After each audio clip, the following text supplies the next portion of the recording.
Bien, partamos del hecho de que la guía condilar sagital decimos que es un determinante fijo muy importante en la programación de un articulador semajustable.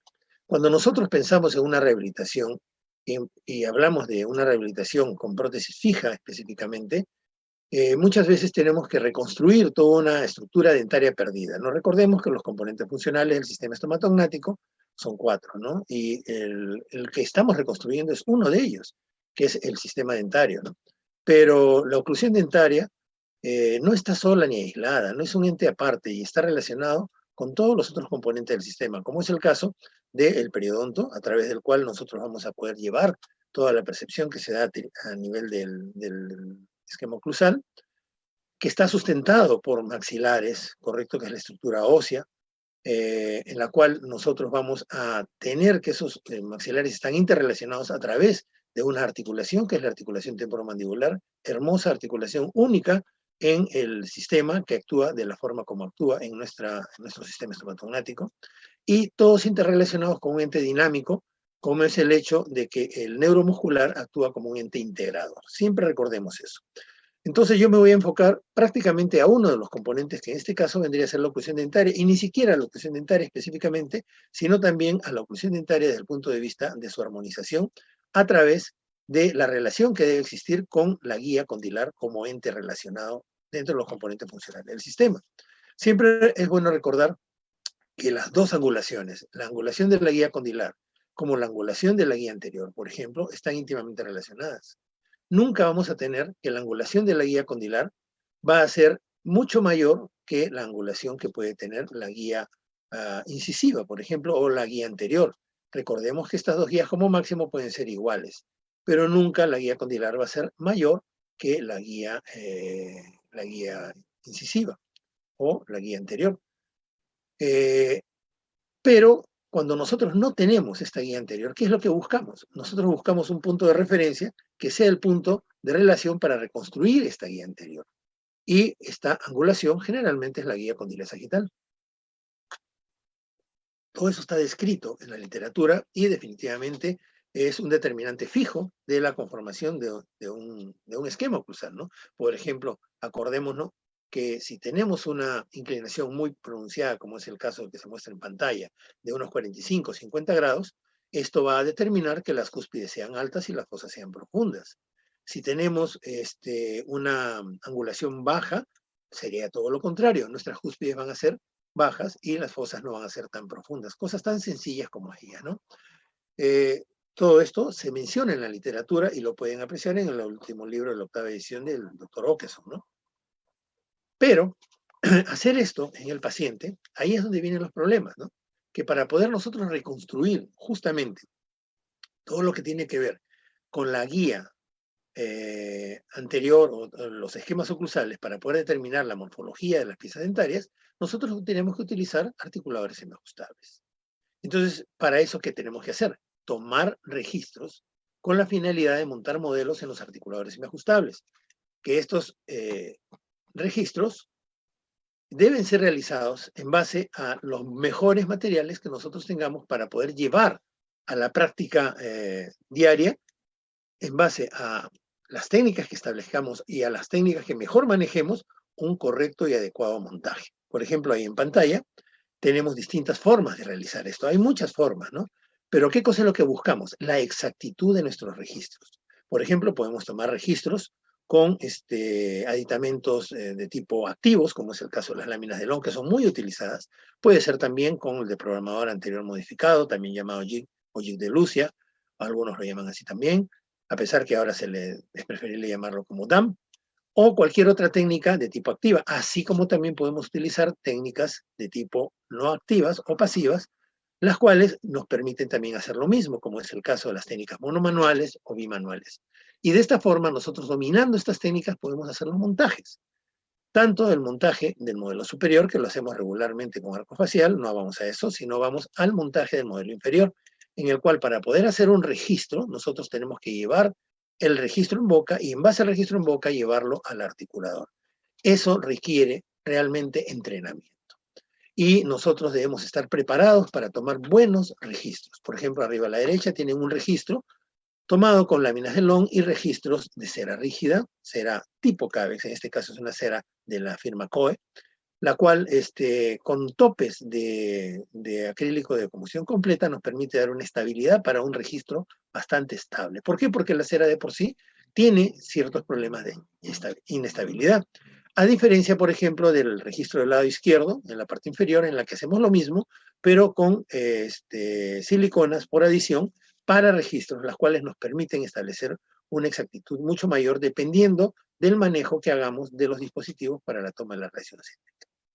Entonces, como esto muchas veces es complejo de aprenderlo, manejarlo, y recordemos, tomar un registro de relación céntrica no es sencillo. Podemos tomar 10 relaciones céntricas en una misma sesión y vamos a ver que de esas no todas nos van a poder salir coincidentes. Generalmente decimos que lo mínimo que se debe tomar deben ser unas 3 registros de relación céntrica.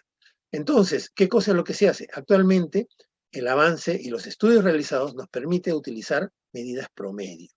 ¿Y qué cosa es lo que recomienda la literatura en este momento? Que si el paciente es un paciente que está dentro de medidas promedio, ¿y a qué llamamos medidas promedio? Aquellos que se encuentran dentro de la medida medium de la distancia intercondilar, por ejemplo, nosotros podemos tomar, sin necesidad de tomar algún tipo de registro, podemos hacer programaciones en el articulador en base a una angulación promedio, que es lo que se recomienda en el montaje como 30 grados para la guía condilar. Entonces, desde ya estamos unificando en una sola medida, estamos utilizando registros que para muchos pacientes podrían ser diferentes, ¿no?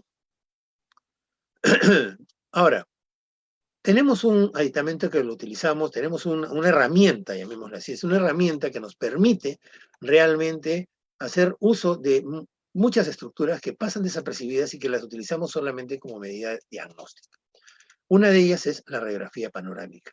La radiografía panorámica se toma desde hace muchos años, ha ido evolucionando de equipos convencionales a equipos digitales y, por supuesto, también a equipos tridimensionales, los cuales pueden ser rescatados para efectos de una mejor visualización. Aquí tenemos la imagen de una radiografía digital, por ejemplo, en la que podemos apreciar claramente una serie de aditamentos que son muy importantes, no solamente para el diagnóstico. Pero hay que tomar en cuenta algo, ¿no? Que estas radiografías tomadas digitalmente, definitivamente, por la forma que se tienen para tomar, si hablamos solamente de una digital, no una reconstruida, podemos decir que definitivamente son placas que se utilizan con una finalidad diagnóstica, pero no de tratamiento.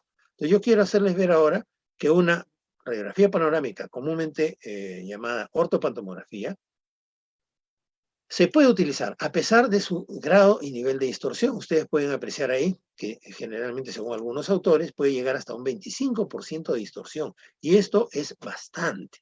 Esto es mucho para efectos del uso de angulaciones tan pequeñas como las que estamos utilizando, que van entre los 30, 40 o 45 grados. Pero siempre es bueno tomarlo en cuenta. Ahora, los valores de las guías condilares sagitales en pacientes sentados se dice tienen promedios mayores de 30 grados. Entonces, ¿por qué utilizamos nosotros en los montajes promedios la angulación de 30 grados? Yo les digo, en la literatura nadie lo explica y en los manuales de montaje de articuladores simplemente dicen que hay que hacerlo a 30 grados y eso es porque se marcó una distancia de 0 a 30 grados y se puso la mitad, que vendría a ser 30 grados. Pero no tiene un fundamento realmente científico para poder definir que la medida debe ser de 30 grados. Todos estos autores que ustedes tienen en pantalla, como es el caso de Shrestha, Prasad, Tangnamala, Shetty, Godavarty, Galagali, han hecho trabajos de investigación referente a esta angulación y han demostrado que ninguno de ellos en sus trabajos tiene un promedio de angulación de 30 grados. Todos están por encima de 30 grados y vamos a hacer un análisis de cada uno de ellos, ¿no? Por ejemplo, algunos autores compararon los registros clínicos y mediciones con imágenes ortopantomográficas, con cefalometrías, con tomografías computarizadas convencionales o inclusive últimamente con las tomografías con BIM, también llamadas tomografías computarizadas de Ascónico, ¿no? Usando estas imágenes hicieron comparaciones con el gold estándar. ¿Cuál es el gold estándar? El gold estándar es el registro clínico. Acá, por ejemplo, tenemos el trabajo de Prasad, en el cual nos muestra que él utilizaba un registro clínico con cera lumínica, por ejemplo, y utilizó articuladores semiajustables del tipo Noarcon de Hanau, por ejemplo, ¿no?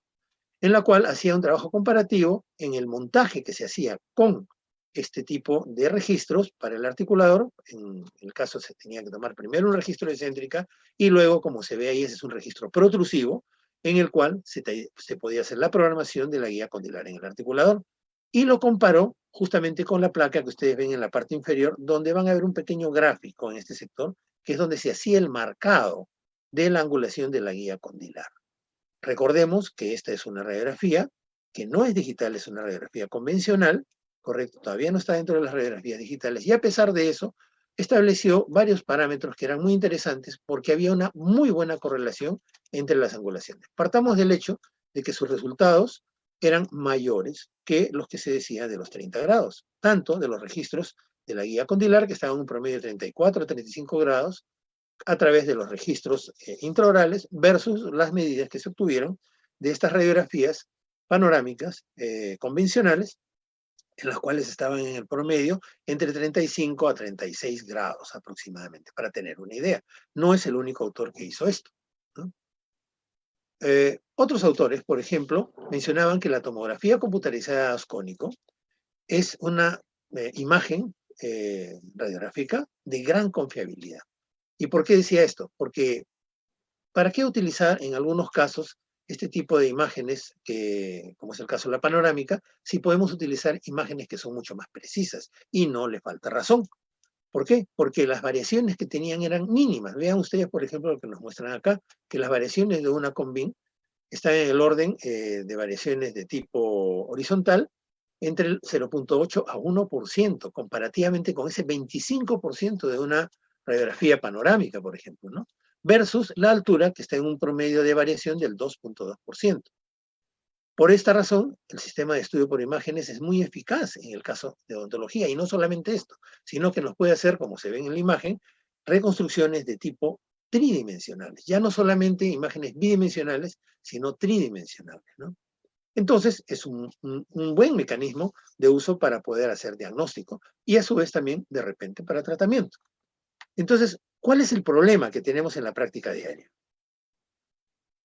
Los registros clínicos son necesarios para el montaje del ASA, o sea, del articulador semiajustable, pero requieren entrenamiento y precisión. Los registros con ortopantomografías, a pesar de su gran distorsión y medición de las angulaciones de las guías condilares sagitales, son muy utilizados y han sido comparados demostrando que no existe diferencia con los registros clínicos. Ambos no son concordantes con los promedios que la literatura propone, o sea, con ese 30%, ¿no? Siempre tengamos en cuenta ese pequeño detalle. Y lo trabajamos la mayoría de los casos en 30%.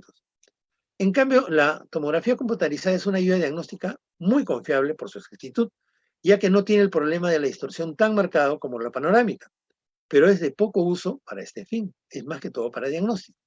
No hay estudios comparativos entre panorámicas y con BIM para contrastar estos resultados y que ellos a su vez nos sirvan de base para su utilidad clínica en la programación de estos registros de la guía condilar sagital en los articuladores. ¿Qué quiero decir con esto?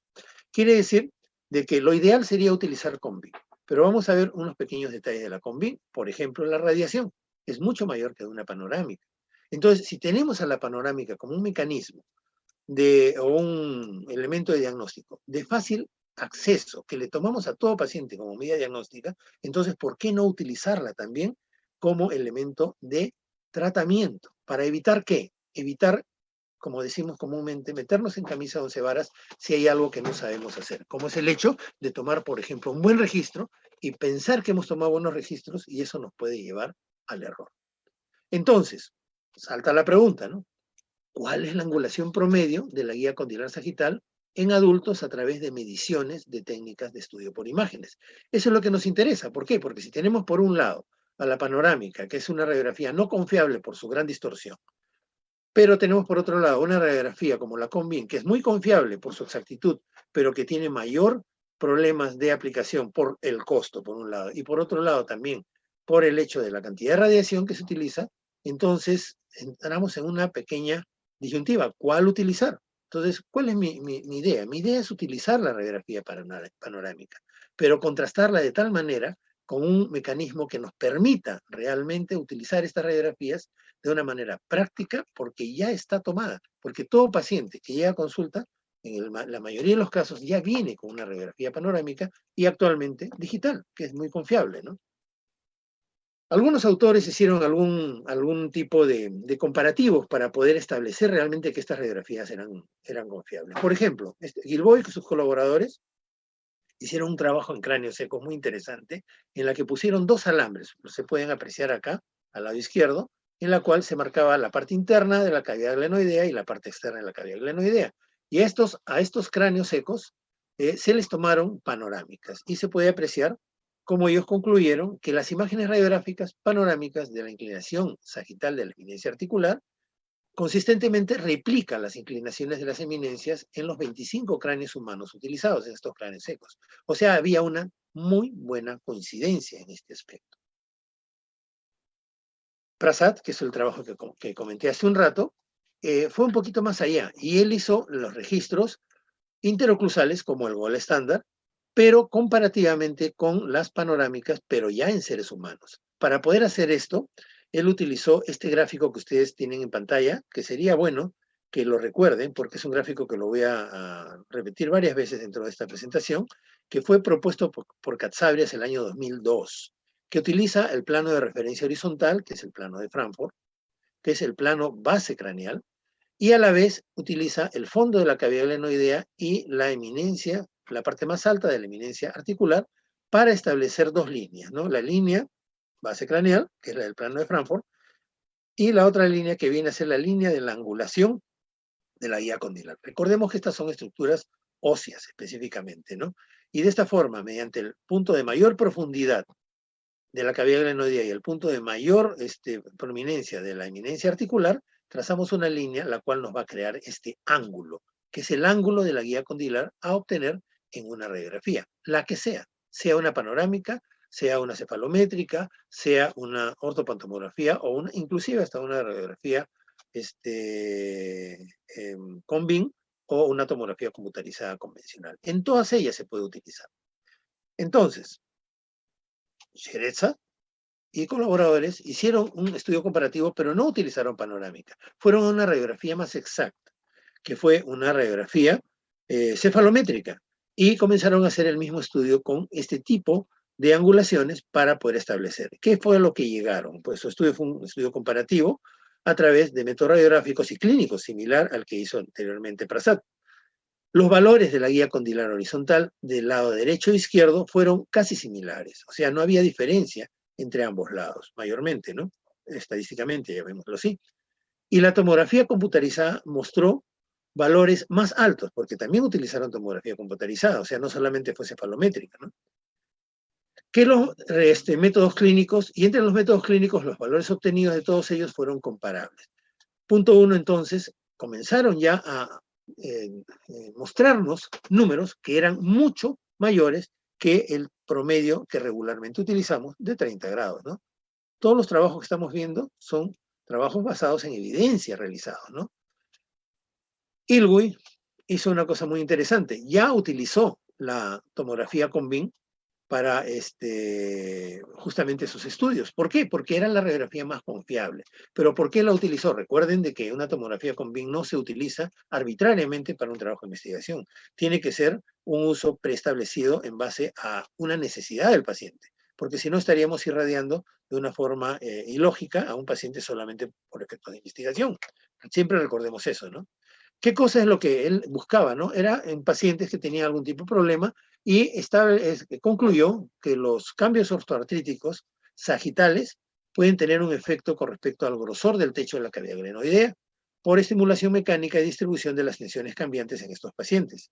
Y también estableció algo muy interesante, que el género tiene un efecto significativo en la altura de esta eminencia y de la inclinación, estableciendo una pequeña diferencia por sexo entre varones y mujeres, ¿no? Pero ya utilizaba la Combin para esto. Este es un estudio puramente realizado con cefalometría, en la que Gala-Gali, es un trabajo mucho más reciente del año 2016, analiza comparativamente la orientación sagital con registros protusivos interoclusales. Vuelve a los registros protusivos, pero los compara con radiografías panorámicas cefalométricas en poblaciones dentadas. Fue un estudio clínico radiográfico similar al trabajo de Prasad, pero recuerden que la imagen era distinta. ¿Qué concluyó? Pues que el relieve de la correlación entre los registros interoclusales protrusivos y los trazos de las radiografías cefalométricas laterales fueron relacionados más positivamente que con la radiografía panorámica. O sea, era mejor tomarlo con cefalometría que con panorámica. ¿Tiene una lógica esto? Sí la tiene. Sí la tiene. La tiene porque la radiografía cefalométrica es mucho más exacta que la radiografía panorámica. Volvemos al hecho de la distorsión de los 25 grados que tiene la panorámica.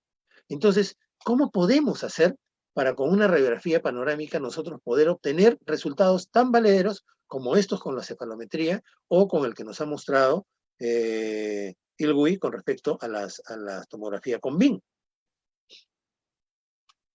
Tuvimos que hacer un estudio en el cual deberíamos compararlo estadísticamente. Entonces, para eso tenemos que conocer nuestra articulación.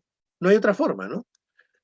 Recordemos que la articulación temporomandibular es una articulación sinovial bilateral de tipo gínglimo-ortoideal compuesta que realiza rotación y desplazamiento del cóndilo mandibular, además de cierre, apertura, retrusión, protrusión y lateralidad con la mandíbula, constituida por el cóndilo mandibular y la fosa mandibular, el disco articular y la eminencia. Una articulación hermosa, única en el ser humano, doble, unida a través de la sínfisis mentoniana, que funciona una y obliga al funcionamiento de la otra. Vean ustedes esta gran diferencia que tiene esta articulación con cualquier articulación del organismo. Por ejemplo, la articulación del hombro actúa independientemente la del lado derecho con la del lado izquierdo. Ustedes pueden mover el lado derecho sin ningún tipo de acción sobre el lado izquierdo. Igual en la cadera, igual en la rodilla, igual en cualquier articulación, menos en la articulación que tiene que ver con la mandíbula, porque están unidas ambas a nivel de la sínfisis mentoniana. Y esto es anatomía simplemente. Ahora, el área funcional que tiene esta articulación es el sector posterior de la eminencia articular, aquí graficado en celeste, este sector de acá. Pero no olvidemos que tenemos al disco articular, que es un disco, que es un tejido fibroso conectivo denso, el cual actúa como un elemento rígido y que se une justo con la cabeza del cóndilo para los tres actuar en conjunto y establecer la posición de inicio del movimiento mandibular. Entran en contacto, por ende, a través justamente de la interacción que tiene la parte más bicóncava y central del disco articular para desplazarse en sentido póstero-anterior. Muy bien lo define el doctor Alonso en su libro. Va desde atrás hacia adelante. Pero mucho cuidado. Este desplazamiento tiene un grado, y este grado de desplazamiento está acorde con la cantidad de tejido óseo que pueda presentar la eminencia. Porque dependiendo de la inclinación o tamaño de la eminencia, nosotros vamos a tener esta inclinación promedio a la cual hacemos mención, que es la famosa angulación de 30 grados que tanto hablamos. Entonces decimos que el grado de desplazamiento es de arriba hacia abajo, que con la protrusión de la mandíbula depende de la inclinación que pueda tener esta eminencia articular. Entonces, desde los trabajos de Bonwill, imagínense el año 1864, hasta los que nos ha presentado Okeson este 2020, sabemos eso y sabemos de que esto varía. Entonces, ¿por qué le ponemos una misma angulación a todos sin excepción? Puede ser muy empinada o puede ser poco empinada. Y dependiendo de esto vamos a tener alteración de la morfología oclusal.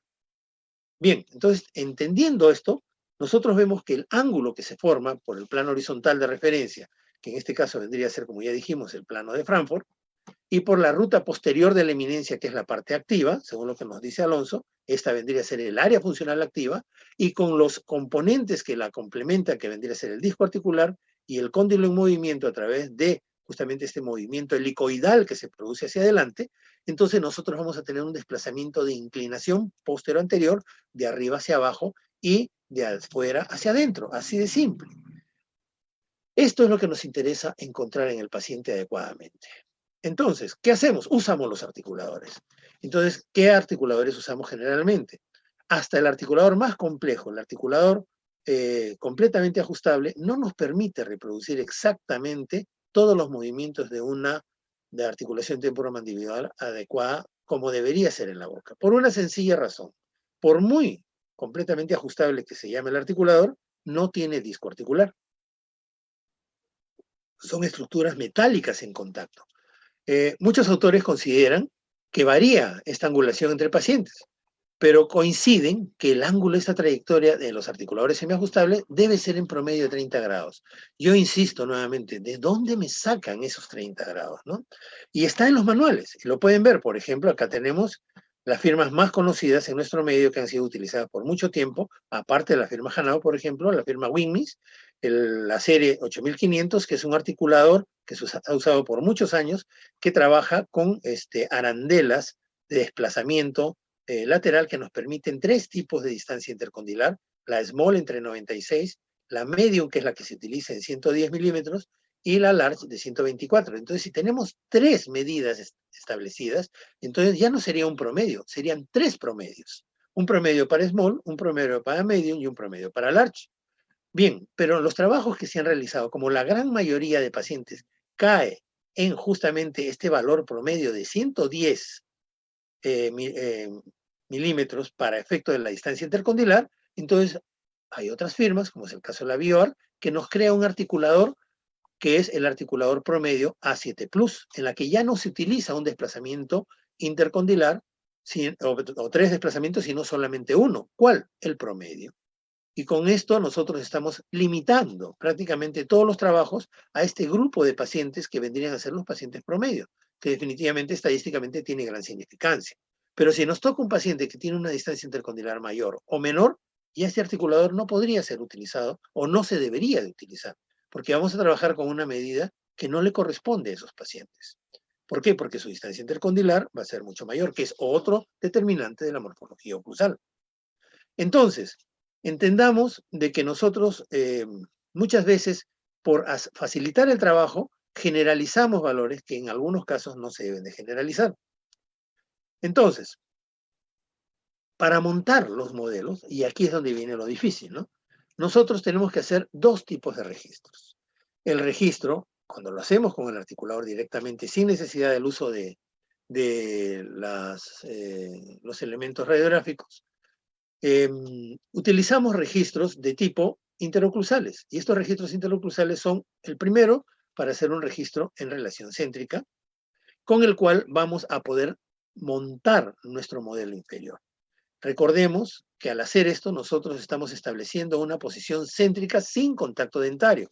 Por esa razón debe haber un espaciamiento entre las caras oclusales. Por eso es que utilizamos dispositivos como las láminas de Long. Y los registros nunca deben de ser perforados. En este caso es una silicona por adición que es bastante estable y nos permite montar en una posición céntrica al modelo inferior. Pero después, para programarlos, nosotros tenemos que buscar el punto de desplazamiento anterior. Y para poder buscar este punto de desplazamiento, utilizamos el registro protrusivo, que también puede ser un registro látero-protrusivo, ¿no? Y con este registro protrusivo, nosotros podemos hacer el determinante de la guía condilar de estos pacientes. ¿Con qué finalidad lo hacemos en pacientes dentados? Con una finalidad diagnóstica para establecer alteraciones de las superficies oclusales. Pero si el paciente va a ser rehabilitado, entonces también lo usamos con la finalidad de establecer si vamos a modificar su oclusión habitual o, en todo caso, mantenerla, simplemente haciendo pequeños desgastes para establecer que este deslizamiento que se obtiene desde la posición del primer contacto dentario a máxima intercuspidación no sea excesivo y nos permita rehabilitar al paciente. Pero si la rehabilitación va a ser completa, como en el caso de un paciente edéntulo total o aquel que ha perdido dimensión vertical oclusal o no tiene morfología oclusal, entonces tenemos que pensar en que debe de hacerse una rehabilitación en base al sector anterior con la guía anterior y al sector posterior con la estabilidad excéntrica, creando una intercuspidación en relación céntrica. Y ese es el gran problema que tenemos, que muchas veces ese tipo de trabajos fracasan por el problema de la toma de registros inadecuados. Entonces, ¿qué podríamos compensarlo, no? ¿Cómo podríamos? Si yo no sé tomar registros o no tengo la habilidad necesaria para tomar este tipo de registros, tengo una alternativa, que es utilizar otro tipo de registros, como vendrían a ser los registros radiográficos, que me permitirían compensar este problema y poder trabajar con medidas más exactas, más precisas y más acorde con lo que el paciente tiene realmente. Entonces, tomando en cuenta esto, vayamos al origen de la pantomografía, ortopantomografía, que fue creada por el doctor Paatero de Finlandia, el cual dio las pautas necesarias para, en base a una radiografía secuencial en forma circular por delante del paciente, con unas radiografías intraorales, obtener una medida, una toma radiográfica que permita ver a todo el maxilar en su conjunto. Inicialmente lo hizo por separado, luego en conjunto, ¿no? Y para esto se crearon equipos, como son los panorámicos convencionales, para posteriormente pasar a radiografías digitales, que utilizaban sensores, como es el caso del CCD, que es el Charge Coupled Device, que transmiten la imagen directamente a la computadora. Hay otros que no, que utilizan placas de fósforo fotosensible, las cuales ya prácticamente están en este momento en desuso, ¿no? Pero ellos utilizan dosis bajas de radiación. Y aquí es lo que viene para que comparen con la CBCT, ¿no? Por ejemplo, ¿cuánto de radiación utilizamos en una panorámica? Utilizamos alrededor del equivalente a 4 radiografías periapicales. Miren, ni siquiera una radiografía seriada en la que tomamos 14 placas sería tanta la radiación como, por ejemplo, en una panorámica sería tanta como en una radiografía seriada, ¿no? Que equivale más o menos a 3 a 10 veces menor la toma radiográfica o el proceso de aplicación de radiación ionizante que una tomografía con BIM.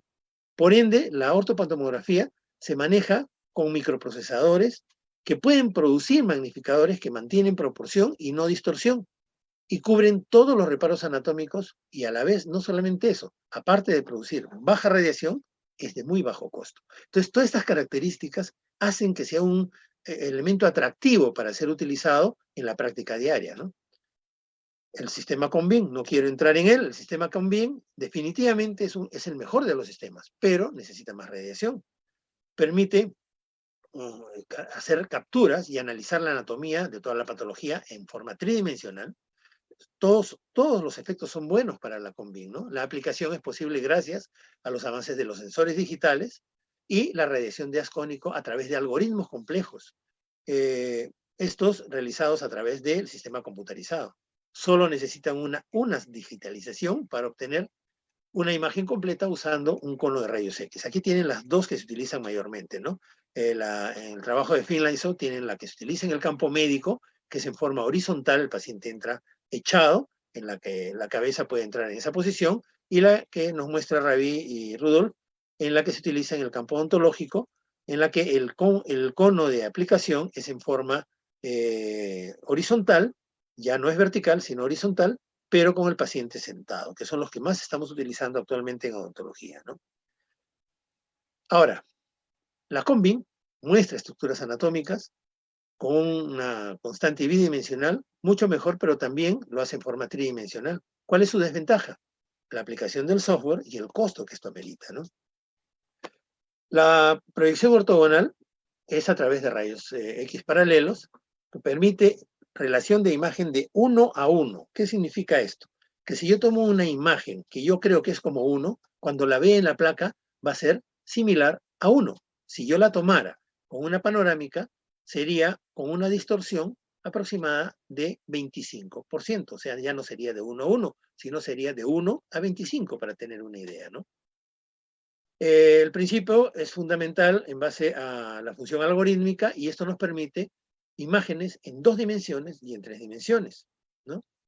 Ahora, la convencional, que es la que utiliza más el campo médico, a diferencia de la Conbin, utiliza mucha mayor cantidad de radiación.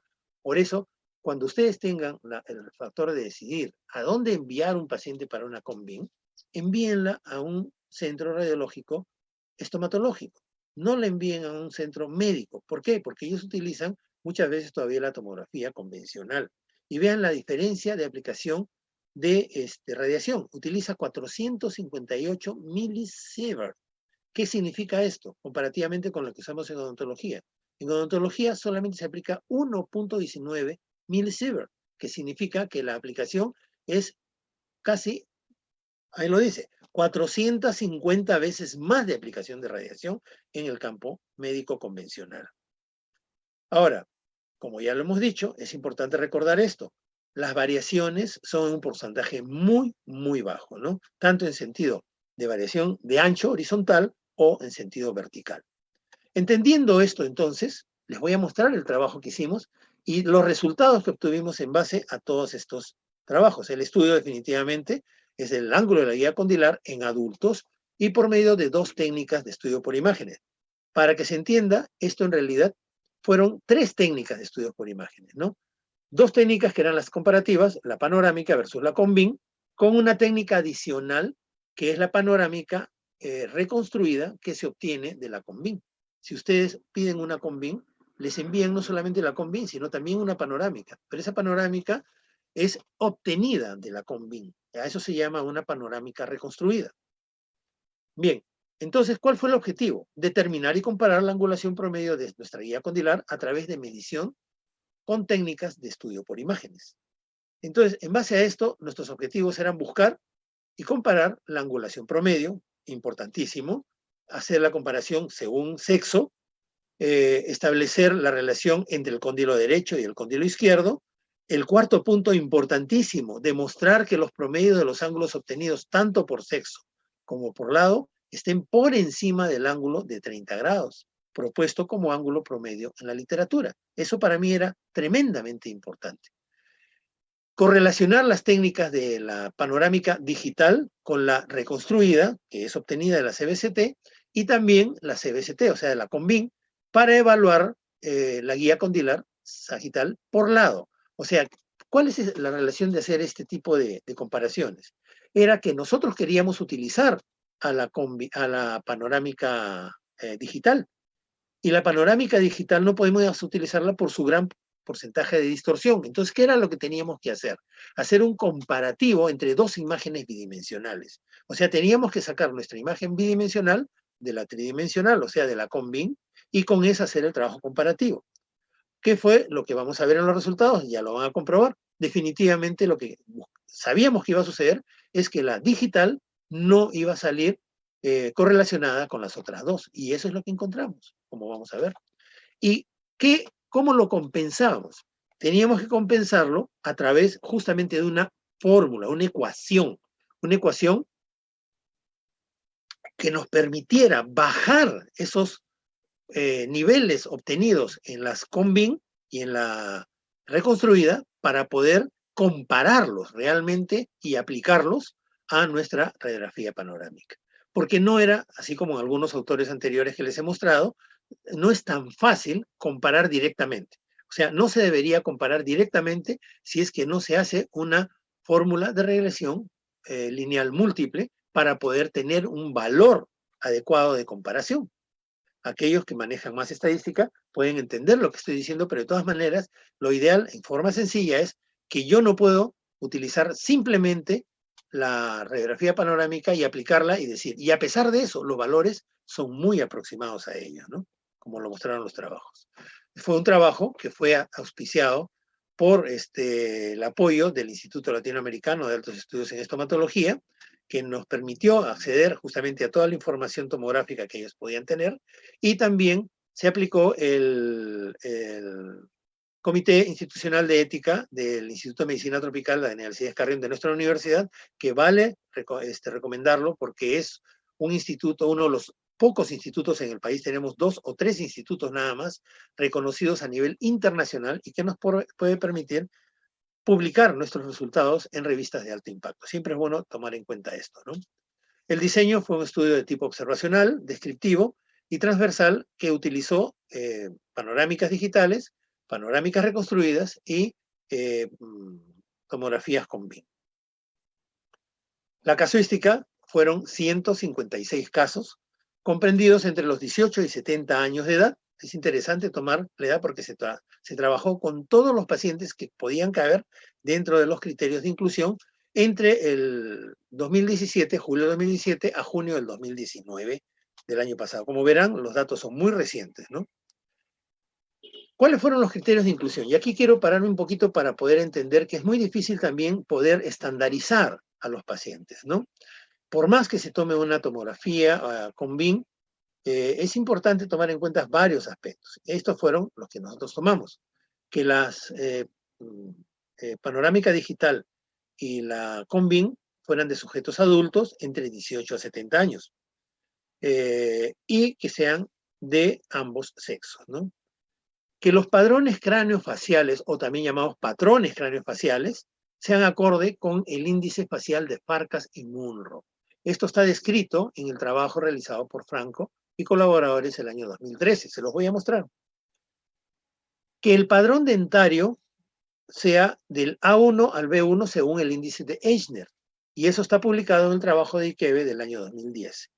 con estabilidad oclusal posterior. Eso es muy importante. Si nosotros hacíamos un estudio en el cual el paciente no tenía dientes en el sector posterior, como algunos trabajos que se mostraban en pacientes edéntulos, no podían ser incluidos en nuestro trabajo. Y por último, que las imágenes de los sujetos en adultos que se les haya realizado el estudio incluyeran lo que se conoce como campo amplio. Esto significa que tomara toda la región de los maxilares y la articulación temporomandibular. Como vamos a ver también, así como lo ha mencionado el anterior expositor cuando habló de endodoncia, se utiliza también la Conbin, pero ellos utilizan campo reducido, que va específicamente hacia la pieza dentaria, que es muy diferente a lo que nosotros hemos trabajado con campo amplio, ¿no? Ahora, vayamos a estos dos índices que les he mencionado. El primero, el de Farkas y Munro, es muy sencillo. Y actualmente hay algunos que se utilizan para percepción del índice facial, ¿no? Acá, como teníamos radiografías, pensamos de que era más factible utilizarla en cráneos, porque en todas se iban a ver los cráneos. Entonces, este padrón de Farkas y Munro clasificó a los pacientes en tres tipos, así como lo hacen muchos ortodoncistas en sus cefalometrías, ¿no? Por ejemplo, tenemos McNamara, que utiliza, por decir, los tres biotipos, y algunos otros más, ¿no? Definitivamente. Y estos fueron el euriprosópico, el mesoprosópico y el leptoprosópico. Si ustedes ven en el cuadro inferior, van a ver los valores. Acá están los tres, el euriprosópico, el mesoprosópico y el leptoprosópico. ¿Sí? Fijémonos en esos tres. Son solamente dos medidas. Una que va de la zona del nation hacia el nation y del cigomático de un lado al cigomático del otro lado. Mediante una fórmula muy sencilla en la cual se tomaba la medida morfológica en base a la distancia entre el nation al nation por 100 entre la distancia entre el cigomático derecho e izquierdo. Y se obtenía una medida. Y esa medida, por ejemplo, para el mediano, que vendría a ser el mesoprosópico, estaba entre 85 a 89 milímetros, equivalente a 85.5 a 89.9. El eurohiprosópico, que corresponde con un braquifacial, para que se entienda, estaba entre 80 a 84.9. Y el leptoprosópico, que corresponde con un dólico facial, iba entre el 90 al 94.9. Aquellos que estaban por debajo de estas cifras o por encima de ellas, se les llamó hipereuriprosópicos o hiperleptoprosópicos. Pero en realidad las tres medidas estaban centradas dentro de ellos. Para nuestro trabajo, básicamente, utilizamos estas medidas como si fuera una sola, porque todos estaban dentro del mismo grupo, ¿no? El otro índice que utilizamos fue el padrón dentario según el índice de Echner. Este es un índice muy interesante que es poco utilizado, porque para estudios de pacientes edéntulos parciales, por ejemplo, se utiliza mucho la clasificación que nos hace el doctor Kennedy. ¿Por qué? Porque es muy fácil de entender y utiliza solamente 4 subclasificaciones dentro de su clasificación. No utilizamos la clasificación de Kennedy por una sencilla razón. No nos permitía estabilidad oclusal. O sea, nosotros podíamos tener una clase 3 prácticamente sin estabilidad oclusal, según el patrón de Kennedy, ¿no? Mientras que este sí nos permitía establecer estabilidad oclusal. Y pueden apreciar, por ejemplo, que desde el A1 hasta el B1 tenemos primeras molares en ambos lados. Y por consiguiente, nuestros pacientes, para poder ser seleccionados, tenían que estar dentro de estos padrones, desde el A1 hasta el B1. El B2 ya no tiene molares en uno de los lados, por consiguiente ya pierde estabilidad oclusal y por esa razón desde el B2 hasta el C3 no podían ser utilizados en nuestro estudio. Repito, es un padrón bastante interesante que tiene que ver con estabilidad oclusal. ¿Cuáles fueron los criterios de exclusión? Definitivamente todos los sujetos adultos con alteraciones morfológicas o patología, apreciable imagenológicamente, todos aquellos sujetos con malformaciones o alteraciones óseas, apreciables imagenológicamente, todos aquellos sujetos que estaban en los padrones B2 al C3, según el índice de Echner, todas las imágenes de panorámicas digitales, CBCT, de sujetos portadores de aparatología de ortodoncia fija. El método, muy sencillo. Utilizamos como mencioné, el método de Cantabrias, que fue publicado es del 2002, pero fue utilizado en el trabajo que utilizamos como referencia de Prasad, que fue publicado ahí, que nos menciona fácilmente en la forma de describirlo, ¿no? En cortes multiplanares, tanto de la CBCT de la digital como de la reconstruida, se trabajó en base a la eminencia articular, que vendría a ser esta, tomando el punto de mayor altura versus el punto de mayor profundidad, y nos establecía la angulación de la guía condilar versus el plano de Frankfurt. Y de esta forma obteníamos nuestra guía condilar. Realmente muy sencillo de utilizar, ¿no?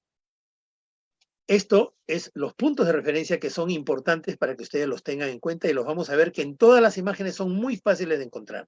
Establecimos el punto fosa articular, que es el punto más profundo de la fosa, el punto eminencia articular, que es el punto de mayor altura de la eminencia, el punto P correspondiente al porion, que es el punto más alto del agujero auditivo externo, que se aprecia radiológicamente, el punto infraorbitario, que es el punto de referencia anterior, ambos puntos para ubicar el plano de Frankfurt, y eso me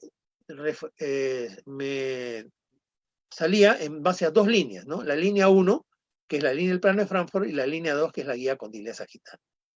El entrecruzamiento de estas dos líneas me creaba el ángulo A, que no es otro que el ángulo de la condilea sagital formado por el plano de Frankfurt y la línea de inclinación de la guía condilea sagital. Así de simple. Y esto lo tenemos en la imagen. Esta es la imagen digitalizada, la panorámica digitalizada. Y lo tenemos tanto para el lado derecho como para el lado izquierdo. Muy sencillo, como ven. Aquí está el porion, el infraorbitario. De esta forma tenemos el plano de Frankfurt. Acá tenemos el punto más profundo de la fosa articular. Por supuesto, están exagerados los puntos, son mucho más pequeños. Y aquí tenemos el punto más alto de la eminencia. Y me traza la línea 2 que corresponde con la línea de inclinación de la eminencia articular. Por ende, el ángulo de la guía condilar. Esto es tomado en una panorámica digital, ¿no? El entrecruzamiento de ambos es solamente proyectar las líneas, me va a dar el ángulo A. Y este ángulo A corresponde con el ángulo de la guía condilar, que es lo que busco. Y así obtenía el ángulo del lado derecho y el ángulo del lado izquierdo. Para eso se utilizó el software Plameca Romexis, el 4.6.2.R, ¿no? En la radiografía reconstruida, ustedes pueden ver una imagen borrosa, y esto es producto de que esta imagen ha sido obtenida de la radiografía tridimensional. Se obtienen los mismos puntos, inclusive mucho más precisos. Ahora, ¿cómo llegué a obtener este corte? Esto es lo más difícil. Porque para poder obtener este corte, no puedo utilizar cualquier corte. Tengo que trabajar en base a la imagen tridimensional. Y en base a la imagen tridimensional, establecer cuál es el punto intermedio para establecer que este es mi radiografía de uso. La metodología me obligaba a hacer eso de una forma muy precisa, ¿no? Pero como cuando ya lo obtuvimos, ustedes pueden apreciar que prácticamente de una forma muy sencilla podíamos obtener también todos los puntos de referencia como los pueden ver ahí. Ahí tenemos también el porion, tenemos el infraorbitario, el punto de la fosa articular, el punto de la eminencia articular y por ende el ángulo, tanto para el lado derecho como para el lado izquierdo. Pero recuerden que esta es una panorámica reconstruida. ¿Reconstruida de quién? De esta de acá, que vendría a ser la Combin. Ahora, la Combin no se muestra acá en forma tridimensional, sino que este es el punto de corte de la radiografía anterior. Si yo la quisiera ver tridimensionalmente, vería superposición de imágenes y no podría establecer el punto exacto. ¿Cómo llegué a ese punto exacto? Mediante todo este protocolo. No se los quiero cargar, pero es importante entender que para poder establecer eso, nosotros tuvimos que marcar el diámetro del cóndilo articular para establecer la mitad del cóndilo articular. Y estableciendo la mitad del cóndilo articular, ese fue el punto de referencia para hacer el corte de la panorámica, que en este caso vendría a ser la misma que este lado de acá, con la diferencia de que esta es la real CBCT y esta de acá vendría a ser la radiografía panorámica reconstruida a expensa de la CBCT.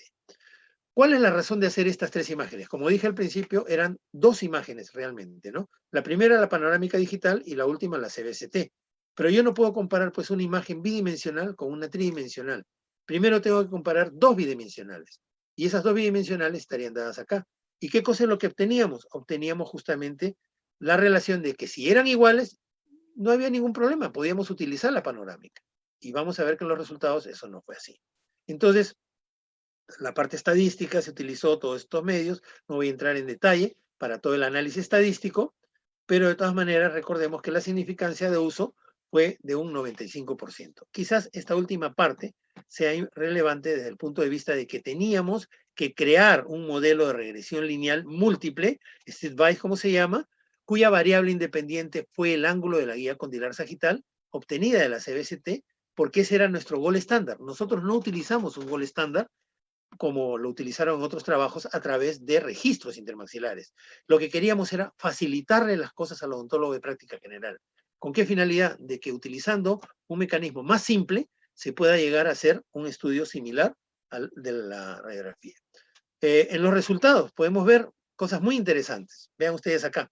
Según sexo, por ejemplo, vemos que sexo femenino hubo mayor cantidad de personas que asistieron a tomarse esas placas. Tenemos ahí, por ejemplo, 103 mujeres que representan el 66% versus 53 varones que representó casi el 40%. En el caso del índice facial, una cosa muy interesante, no encontramos, vean ahí solamente hay mesoprosópicos, leptoprosópicos e hiperleptoprosópicos, ¿no? No aparecieron de los debajo, de los, digámosle, los braquifaciales. No habían braquifaciales.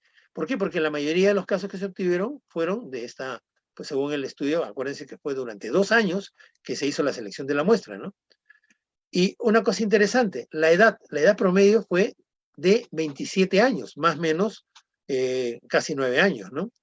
Veamos aquí ya la primera cosa que salta a la vista, ¿no? Los ángulos promedios obtenidos entre las distintas radiografías. 35.8, 34.61, 41.25, 36.34, 37.23, 37.58. Díganme ustedes, ¿cuál es 30 grados?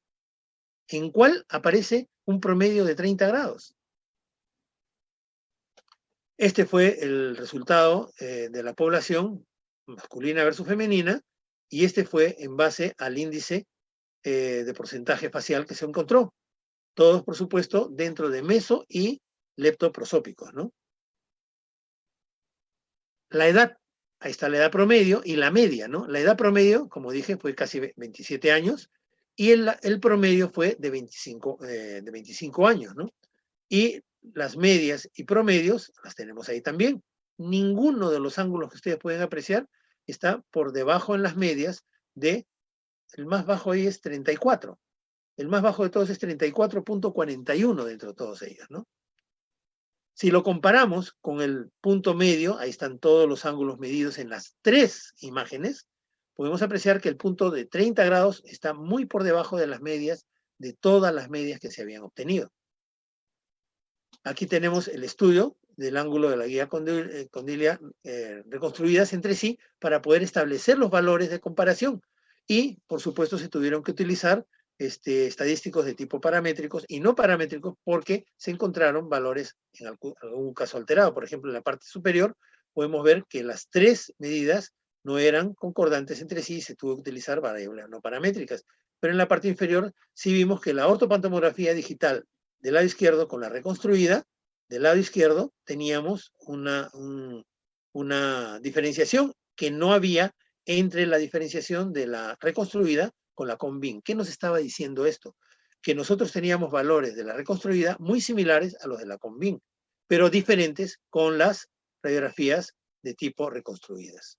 Entonces, vayamos viendo ahí nuestras conclusiones referentes a las hipótesis, ¿no? Porque, ¿qué hipótesis realmente comenzamos a aceptar? Las medidas obtenidas mediante trazados del método de la reconstruida y las CBCT son iguales. O sea, podemos tomarla como referencia a la reconstruida para el cóndilo del lado izquierdo, ¿no? En cambio, las digitales con la reconstruida son diferentes. Quiere decir que no podemos utilizar el valor de una digital si es que nosotros queremos compararlo, por ejemplo, con la Conbin. Teníamos que hacer de todas maneras la fórmula de regresión. Según sexo, ¿qué obtuvimos? Similar como otros, no había diferencia significativa. Todos los valores ahí los tienen, tanto con variables estadísticos paramétricos y no paramétricos, no había diferencias significativas según sexo. El ángulo de la guía Condil entonces sagital lo obtenía mediante el trazado, y el método de Combin no está relacionado al sexo del paciente. Da lo mismo que sea de mujeres o de varones, ¿no? Según lado, similar.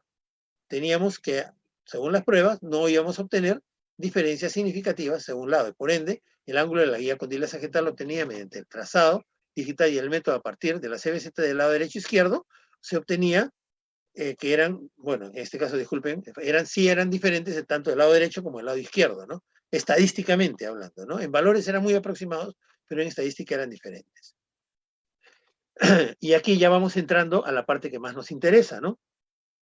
Se compararon el ángulo de la guía condila sagital y digital con las pruebas tanto no paramétricas como paramétricas, para muestras repetidas de todos los promedios, y en las tablas 2, 3, 4 y 5, todos son mayores de 30 grados, y por tales hechos se acepta la hipótesis de que la medida del ángulo promedio de la guía condila sagital de las técnicas digital, reconstruida y la Combin son mayores de 30 grados. Entonces ya vayamos guardando en nuestra cabeza de que no podemos seguir pensando en trabajar con una medida promedio para todos los pacientes. Tenemos que utilizar una medida más específica, y si tenemos dudas o problemas con las formas de tomar los registros intraorales, utilicemos la panorámica entonces. Y de esa forma podamos obtener una medida mejor. Ahora, para efectos de poder obtener esta fórmula de regresión lineal, definitivamente teníamos que hacer la correlación. Y en base a las correlaciones obtuvimos correlaciones moderadamente positivas, tanto a través del coeficiente de relación de Pearson como de estas dos últimas, que era a través del coeficiente de Spearman. Y de esta forma, al tener estas correlaciones de tipo moderadas entre ellas, coincidimos en que existía correlación del ángulo de la guía condyle sagital mediante las panorámicas digitales y la CBCT en ambos lados, ¿no? Al hacer esto, entonces, saltamos ya con el hecho de cómo obteníamos nuestra fórmula o ecuación de regresión. Estas son ecuaciones, y quiero que se entiendan, predictorias. Significa de que si nosotros queremos tener la certeza, podemos aplicar estas fórmulas en base a este trabajo. La fórmula que se obtuvo realmente, este es para el cóndilo izquierdo, fue esta de acá. ¿Qué significa? Que el ángulo de la Combin era igual a esos valores que ustedes tienen, 13.722 más 0.528, por el ángulo de la panorámica digital más la edad del paciente. Hubieron dos variables que se sumaron a esta. Por esta razón, esta fue una ecuación de variables múltiples. Se puede utilizar más de una variable, ¿no? ¿De dónde salieron esos valores? 13.722. Acá tenemos el primero, es de la constante que se obtiene dentro de la fórmula. Y el segundo, que es el de la ortopantomografía digital y la edad. Ahí tenemos los tres valores que se obtuvieron. El error estándar está establecido ahí, y el porcentaje, el índice del coeficiente fue de 95%, ¿no? Cada uno de estos ángulos, si nosotros lo aplicamos directamente con los valores obtenidos de cada uno de ellos, vamos a hacer un corrido fácil para que lo vean, obteníamos el posible ángulo que el paciente debía tener, comparando con el que tiene. Para el lado derecho no tuvimos mucha suerte porque la predicción no fue tan alta. El valor ajustado fue bajo, fue de 36.62. Esperábamos un 60%, ¿no?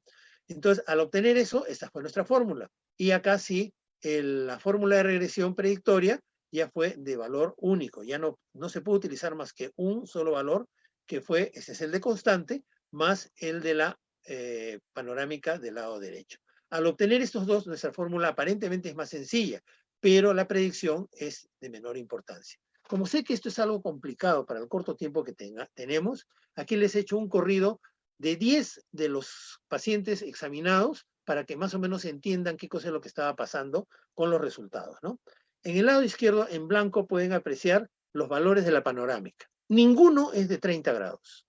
En el lado derecho, el cóndilo izquierdo, todos los valores de la panorámica, de la misma forma. En rojo pueden obtener el valor de la Combin real que obtienen, ¿no? Y vemos de que hay una diferencia entre los valores. Y el valor predictivo, que es en base a la fórmula, está al centro, en amarillo. Como vemos, tanto el valor de la panorámica como el valor real de la Convin como el valor predictivo, ninguno está en 30 grados. Ninguno.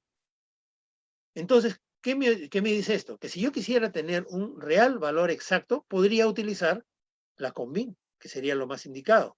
Pero si no, puedo hacer una proyección en base a los resultados que obtengo con mi panorámica, que vendría a ser el valor más acercado al de la Convin, que es el que se encuentra en rojo, que sería lo ideal obtener, ¿no? Como vemos, sale ligeramente en algunos casos menor, en otros igual y en otros mayor, pero siempre por encima de 34 grados, ¿no?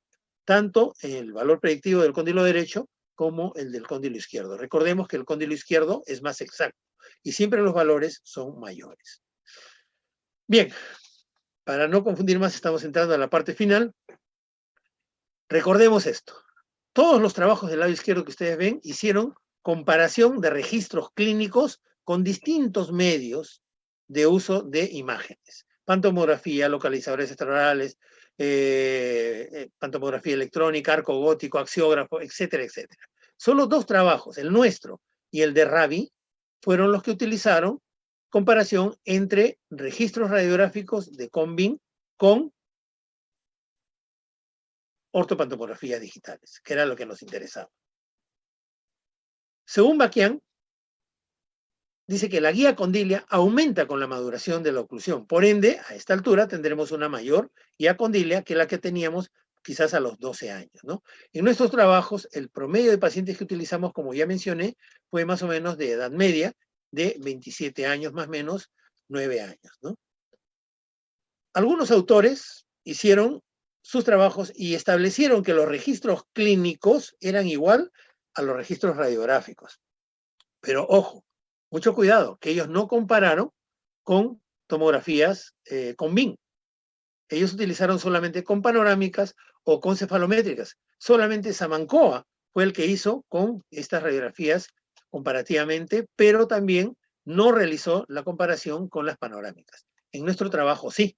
Nosotros utilizamos la digital, utilizamos la reconstruida y vimos que la digital no coincidía con la panorámica, con BIM, mientras que la digital sí. Entonces, esto nos permitía poder hacer el uso de las fórmulas o ecuaciones de regresión lineal, múltiple y única, ¿no? Prasad, Charat y Ilgui, todos ellos utilizaron registros clínicos con panorámicas. Nosotros no, utilizamos como gol estándar a la Convin, ¿no? Al igual que Rabi. ¿Cuál fue la diferencia con Rabi? Que Rabi no la utilizó para hacer la medición de la guía condilar. Rabi utilizó, similar a lo que nos mostró el profesor de México, que utilizaba la Convin para poder establecer la angulación, y esto fue en ortodoncia, para poder establecer la angulación del canino, por ejemplo, con radiografías de campo reducido. Esta es una Convin de campo reducido para poder hacer las mediciones acorde con las radiografías digitales. Nosotros no, establecimos las radiografías digitales con el uso de la Convin como referencia. Ilgui estableció que no había comparación entre sexos. Nosotros dijimos que el sexo no intervenía específicamente entre ambos, ¿no? Acuérdense que él solamente trabajó con un tipo de imágenes, nosotros trabajamos con dos tipos de imágenes. El trabajo de Prasad, que fue un trabajo muy interesante, vean, a pesar de que no utiliza fórmulas de regresión lineal, los comparativos entre los registros protrusivos, clínicos versus los radiográficos son muy similares. El de nosotros estableció lo mismo, pero con un nivel de significancia mucho mayor desde el punto de vista estadístico. Si lo vemos ahí, los valores son muy parecidos a los de Prasad, pero asentados en información científica.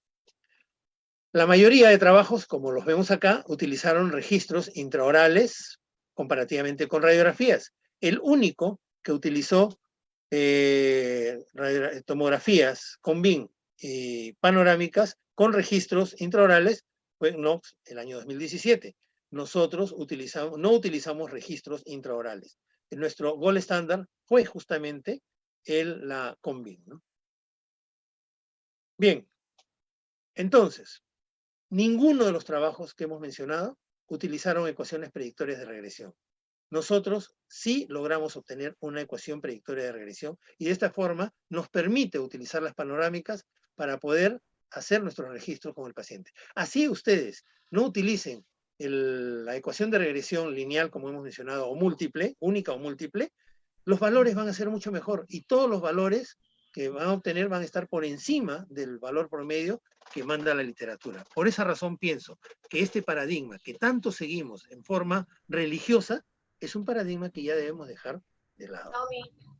Ahí tenemos el fundamento estadístico de nuestras ecuaciones, no voy a entrar en detalle, pero para poder llegar a este tipo de conclusiones tuvimos que basarnos en lo que es linealidad, homocedasticidad y normalidad de los residuos, ¿no?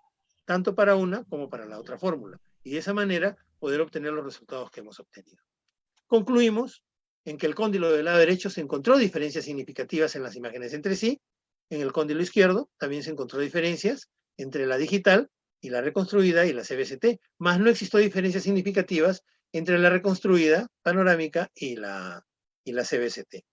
No existe diferencia significativa según sexo, existe diferencias significativas entre la que es la angulación promedio individual, tanto del cóndilo derecho como del cóndilo izquierdo, en las mediciones digitales reconstruidas y la CBCT, pero no existen diferencias entre la reconstruida y la CBCT del lado izquierdo.